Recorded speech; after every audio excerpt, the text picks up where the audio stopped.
சமயம் தமிழ் நேயர்களுக்கு வணக்கம். நான் உங்கள் ராஜலக்ஷ்மி.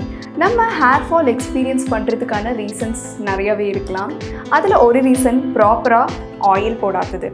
நீங்கள் ரெகுலராக ஆயில் பண்ணுவீங்களா இருக்கும், பட் அதோட எந்த ஒரு பெனிஃபிட்டும் உங்களோட ரூட்ஸ்க்கு ரீச் ஆகாமல் போகலாம். ஏன்னா நம்ம ஆயில் போடும்போது நம்ம ரூட்ஸ்க்கு போடுறதுக்கு பதிலாக ஹேர் ஸ்ட்ராண்ட்ஸில் டிப்ஸில் மட்டும் போடுறோம். ஹேர் ஸ்ட்ராண்ட்ஸில் டிப்ஸில் ஹேர் ஆயில் போடுறது ரொம்பவே இம்பார்ட்டண்ட் தான் கண்டிப்பாக.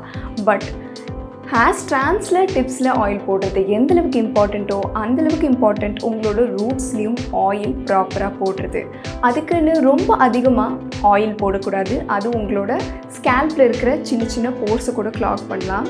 இதனால் உங்களோட ஸ்கேல்ப் இன்னும் இச்சியாக சான்சஸ் இருக்குது. அதுக்குன்னு ரொம்ப கம்மியாகவும் ஆயில் போட்டிங்கன்னா உங்களோட ஸ்கேல்ப்புக்கு தேவையான நரிஷ்மெண்ட்டே கிடைக்காது.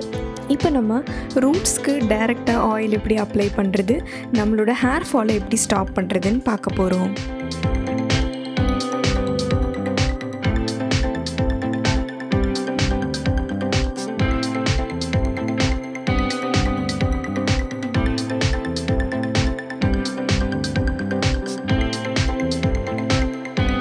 முதல்ல நம்ம ஆயிலை ஹேர் பார்ட்டிஷன் பண்ணியிருக்கிற இடத்துல அப்ளை பண்ணலாம்.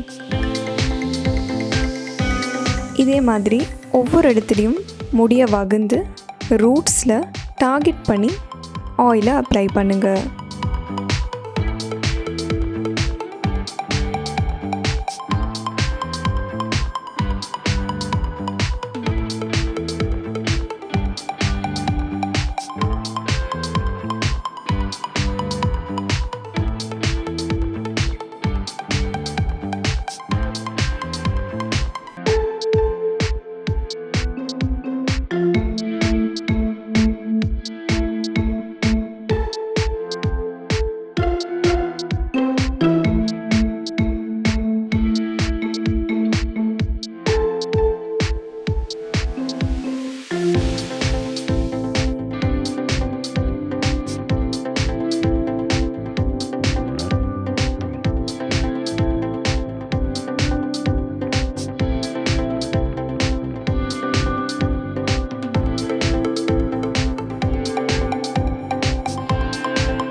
இந்த வீடியோ பற்றி நீங்கள் என்ன நினைக்கிறீங்கன்னு கண்டிப்பாக நீங்கள் காமெண்ட் செக்ஷனில் சொல்லலாம்.